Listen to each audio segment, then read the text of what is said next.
안녕하세요. 삼성라이온즈가 좋아서 유튜브 하는 서민호입니다.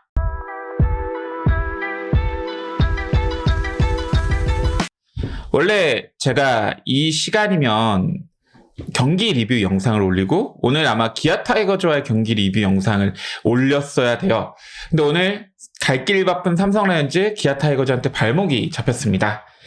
오늘 경기 패배에 대해서 하고 싶은 말도 많기는 하지만 솔직히 말해서 삼성라이온즈가 계속 모든 경기를 이길 수 있는 것도 아니고 오늘 경기 김지찬이나 김성윤이나 강민호 같은 타자들이 부진했다고 하더라도 결국 타자들은 한 번씩 부진할 수밖에 없던 것도 있고 불펜도 그동안 너무 잘 막았던 이승민 선수기 때문에 오늘 경기 무너진 걸로 또 뭐라 하고 싶진 않아가지고 오늘 영상은 경기 리뷰 대신 가라비토 선수 피칭에 대해서 한번 얘기를 해보려고 합니다.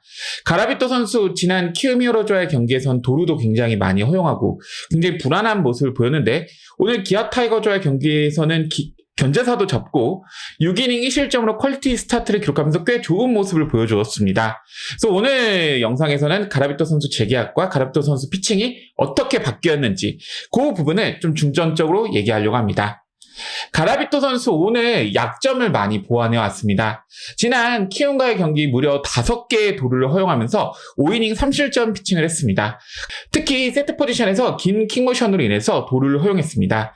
당시 가라비토 선수가 세트 포지션에 했던 두 가지 모션이 있었습니다. 첫 번째는 짧은 킥모션으로 150km의 빠른 공을 던지지 못해서 투심과 변화구 중심으로 공을 던졌습니다. 두 번째는 긴 킥모션인데 150km의 빠른 공을 던지지만 도루할 시간이 충분히 나올 만큼 굉장히 느리게 피칭을 하죠. 그렇기 때문에 키움전에서는 키움 타자들이 가라비토 선수가 다리를 올리는 것과 동시에 도루를 하면서 그 많은 도루를 허용할 수밖에 없었습니다. 하지만 키움전에서는 견제구가 전혀 없었지만 오늘 기아와의 경기에선 견제사를 기록했고 견제구를 던지기 시작했죠. 그리고 가라비토 선수는 재밌는 게 긴 킥모션을 보완하기보다는 오히려 짧은 킥모션을 조금 더 길게 피칭을 하면서 주자 견제는 조금 더 약해질 수 있겠지만 오히려 주자에게 조금 더 헷갈리는 이지선다를 주었습니다. 즉 키움과의 경기에서는 완전 킥모션이 짧으니까 그 짧은 거와 긴 킥모션의 분류가 완벽했지만 오늘 기아 타이거즈의 경기에서는 킥모션이 조금 더 길어지니까 그 두 가지 모션이 구분이 안 된 것도 있고 또 킥모션이 조금 더 길어지면서 비록 150km의 패스트볼을 던지진 못했지만 140km 중후반의 패스트볼을 던지면서 긴 킥모션만큼은 아니지만 어느 정도 위력 있는 공을 던지면서 그 약점을 해결한 가라비토 선수입니다. 여기 그 세 가지 상황에 따른 피칭입니다. 첫 번째 김호령 선수의 피칭의 상황은 가라비토 선수가 그냥 와인더 포지션이 됩니다. 보면은 패스트볼의 구속이 150km 이상이 기록되고 있고 아무리 낮아도 149km 이렇게 기록하면서 굉장히 빠른 공을 던집니다. 그리고 두 번째 박찬호 선수의 타석은 오늘 경기 세트 포지션입니다. 패스트볼의 구속이 150은 아니더라도 147, 145, 148로 꽤 구속이 나쁘지 않은 모습입니다. 그리고 밑에 송선문 선수 타석의 결과는 저번 키움 히어로즈와의 경기에서의 결과입니다. 보면 알겠지만 가라비토 선수가 갑자기 143km의 투심 패스트볼을 던지면서 오히려 구속이 낮아진 모습입니다. 만약 여기서 150km의 패스트볼을 던진다면 그 다음 결과는 어느 주자 도루 허용입니다. 왜냐하면 가라비토 선수는 150km의 패스트볼을 던지려면 긴 킥모션을 할 수밖에 없습니다. 그렇기 때문에 세트 포지션에서 가라비토 선수는 빠른 공을 못 던지기 때문에 그 위력이 반감이 될 수밖에 없습니다. 키움 히어로즈와의 경기에서는 아예 위력이 반감된 채로 투심 패스트볼과의 조합으로 공을 던졌다면 오늘 기아 타이거즈와의 경기에서는 비록 킥모션은 조금 더 길어졌지만 그럼에도 불구하고 다리를 조금 더 들면서 일단은 긴 킥모션과 약간 구분이 어렵게 만들었고 또 구속도 어느 정도 140km 중후반이 기록이 되면서 나쁘지 않은 모습으로 오늘 피칭 그런 약점을 보완했다 생각합니다. 하지만 이 약점 역시 다음 경기 아마 공략당할 가능성이 높습니다. 제가 얘기해서 그런 게 절대 아니라 저 정도 분석 실력에서 분석이 됐다면 아마 다른 프로야구팀 전력분석실에서는 이미 완벽하게 분석이 됐을 것입니다. 다음 경기 가라비토 선수가 이런 약점을 어떻게 보완해 볼지 지켜볼 필요도 있습니다. 가라비토 선수 재계약 해야 할까요? 말아야 할까요? 가라비토 선수는 장점과 단점이 분명한 선수입니다.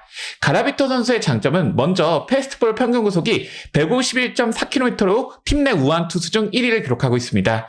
그리고 가라비토 선수의 9이닝당 탈삼진 개수는 9.85개로 용병 투수 전체 7위로 꽤 좋은 기록을 보이고 있습니다. 그리고 피안타율은 1할 9푼으로 규정 이닝 1위가 폰세의 1할 9푼 1위인 것을 기록하면 가라비토 선수의 피안타율은 굉장히 낮다고 볼 수 있습니다. 하지만 단점도 명확합니다. 올 시즌 도루 허용 개수 18개로 이닝 비율로 보면 압도적인 1위입니다. 그리고 경기당 평균 이닝이 5.38이닝으로 12경기 중 퀄리티 스타트가 4회밖에 안 될 정도로 퀄리티 스타트나 이닝 소화에서는 매우 아쉬운 모습입니다. 그렇다고 가라비토 선수가 경기당 투구수가 적냐? 그건 또 아니에요. 경기당 투구수는 후라도 원태인 선수와 큰 차이가 없지만 이닝 차이가 워낙 크게 나타나고 있습니다. 그러니까 가라비토 선수에 대한 딜레마가 있습니다. 공은 치기 힘들어서 맞추어 잡고 싶어도 못합니다. 그러다 보니까 공 개수는 늘어나는데 볼 비율이 높은 편이라 공 개수가 더 늘어날 수밖에 없습니다. 구속도 빠르고 탈삼진 능력도 좋은데 이닝 소화를 많이 못해줍니다. 게다가 주자가 나가면 도루를 허용할까봐 매우 불안합니다. 가라비토 선수는 위력 있는 공을 던지는 투수는 분명 맞습니다. 패스트볼도 굉장히 위력 있고 스위핑 커브도 굉장히 좋은 능력을 보여주죠. 하지만 좋은 선발 투수인지는 아직까지는 모르겠습니다. 이닝 소화 능력도 아쉽고 주자 견제 능력도 분명 아쉽죠. 삼성 라이온즈가 가라비토 선수 재계약에 대해서는 굉장히 고민할 수밖에 없어요. 이보다 좋은 투수를 구할 수 있을까? 라는 질문에는 의문이고, 그렇다고 그러면 가라비토는 무조건 재계약해야 되냐? 라는 것도 의문이라고 저는 생각합니다. 올 시즌 끝나고 웨인 선수 재계약에 대한 얘기를 좀 해보겠습니다. 후라도 선수는 메이저리그 진출 또는 단연 계약을 아마 원할 겁니다. 이것은 후라도 선수가 작년 시즌 끝나고 인터뷰를 보고 확인할 수가 있습니다. 후라도 선수는 올 시즌 연봉을 낮추면서 KBO에 잔류했습니다.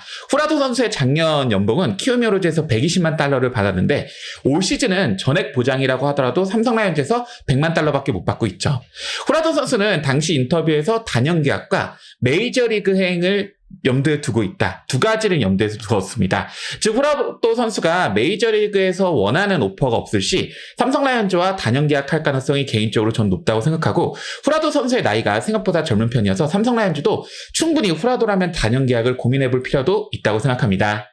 그리고 두 번째, 디아즈 선수는 일본 리그에서 노릴 수 있다고 저는 생각이 듭니다.